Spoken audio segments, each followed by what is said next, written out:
from BBC Radio Bristol. You're listening to Dr. Phil's Saturday Surgery. Now delighted to be joined by dental nurse Tamsin Hansford, who's got some tips for keeping our own smiles white and healthy. But she's also on a mission to help underprivileged children overseas improve their dental care and reduce their dental pain. Hello, Tamsin. How are you? Hello, Dr. Phil. I'm really good, thanks. Well, thanks for having me here. Beautiful, lovely smile you have, which is always very reassuring in a dental nurse. When did you decide that was going to be your career? About 5 or so years ago. Okay. I was looking for an apprenticeship, something to do with maybe healthcare, and I found dental nursing, and I just absolutely loved it. It's something I really enjoy doing. What do you love about it? Because, you know, as a doctor, just occasionally people are quite happy to come and see you. They're always a bit anxious when they come and see a dentist or a dental nurse. Do you like reassuring them and putting them at ease? Because that's a tough old thing when people are scared. Yeah, definitely. And obviously anxiety is one of the biggest things we have to deal with in dentistry. It's something that puts a lot of people off. But I think when people do finally come in and they've been really anxious and they see how different things are now and how pain-free dentistry is, I think it makes a big difference. And I really like that. I like helping people and I like helping improve people's smiles as well. And do you encourage them to have healthy brushing habits? Because people do this thing when they know they're going to see the dentist or the hygienist. They start flossing and they have a good old thing and they think, oh yeah, that'll be fine then. And then, of course, they go away, they've had it all done and they stop doing those habits. Yeah. How do you encourage people to have healthy dental habits throughout the year, not just in the run-up to when they've got to go and see the dentist? So the dental practice I work at, Clifton Dental Studio, just around the corner, they put a lot of emphasis on your oral hygiene. It's so important. It's kind of the foundations to all the teeth. So we have an excellent team of dental hygienists and therapists, and they go through a lot of kind of education in how to look after the teeth. Obviously, the most important thing, brushing twice a day, morning and night, flossing and cleaning in between the teeth every single day.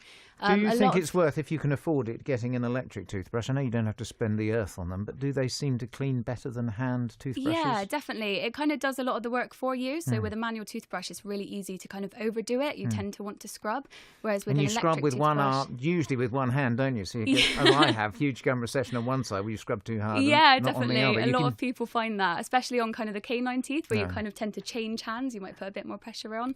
But an electric toothbrush, a lot of them, like you said, they're not that expensive. You can get them like half price in Boots a lot of the time. And you don't have to have the expensive one with 18 gears. You can just have one that just does the it. one gear is enough. I mean, you can get them that like interact with your phone and stuff, but it's not really necessary. There's probably just an go app, for your isn't basic. there, that tells you how many brushes, rotation heads you've done today, and have you done your 10,000 or something? Exactly. So the brushing's really important. How about flossing? And does it depend what you use on how tightly bunched your teeth are together? Yeah, definitely. Some people struggle with things like floss. There's TP brushes, which are really good because they're so easy to use. You literally just poke them through the holes. Okay. It's important Even with that tight teeth, can you get them through the tight teeth? Or do most of the time. Some people just can't, Okay. which is when floss might work a little bit better. But if your teeth are quite crowded, sometimes it's kind of bunched up and you can't get round all the contours. But having them cleaned by a dental hygienist really helps as well. And they can kind of size you up for the right TPs and whether you should use TPs or floss. And if you floss your teeth and you haven't done it for a while and it bleeds all over the place into the sink, should you be frightened, or is that just the fact that your gums are inflamed and you need to start flossing regularly? It's exactly that, yeah. Okay. I think a lot of people get put off by the blood, but what is this? Yeah, if you're getting bleeding when you're flossing, it's perfectly normal. It just means you haven't been doing it enough, so just keep doing it, and within about a week that will stop and you'll have lovely healthy gums. Do you sometimes see lucky people who just don't really bother with their teeth and they come into the hygienist and there's about 3 inches of tartar on them, but actually not much decay? Are there some people who naturally seem to have healthy teeth and don't get many cavities? Yeah, and some people who definitely. do absolutely everything, but for genetic reasons seem to be more prone to cavities? Yeah, definitely. Some people can be more prone to cavities but never get gum disease, and some people, unfortunately, are more prone to gum disease but they never get decay. Some people are really unlucky and get a bit of both.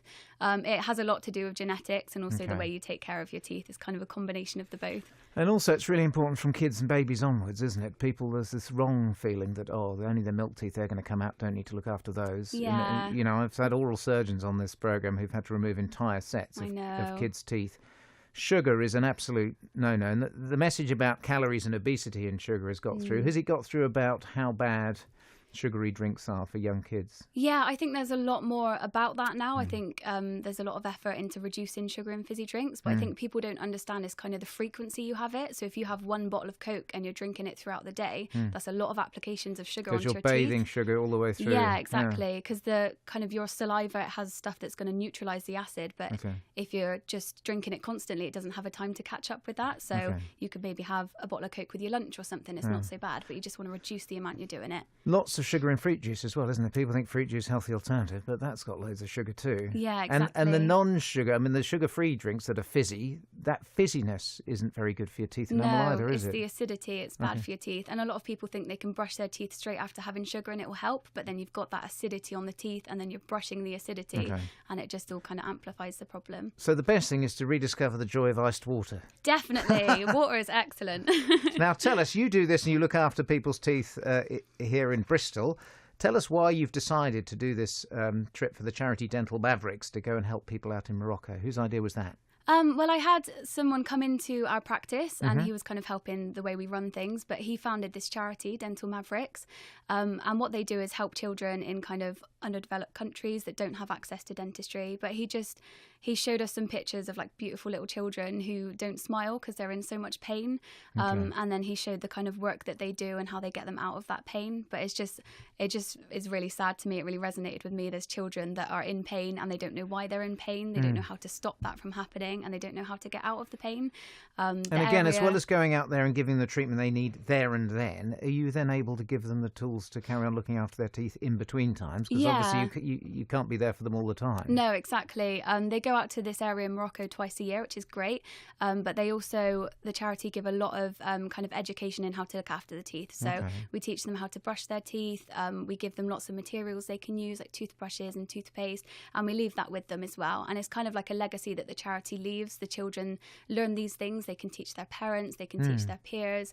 We go to a lot of schools and give that education, and hopefully that gets kind of passed down generation to generation. And how is this charity being funded? Are you needing to raise money for this trip? Yeah, so I've been fundraising. I've got a target of around £800 and I'm currently at 485, which is really exciting. So you've got a GoFundMe page. Yes, I do. Helping End Children's Dental Pain. Yes, that's right. Well, it's catchy. It's long, but it says what it does on the tin. They said to put some detail in there.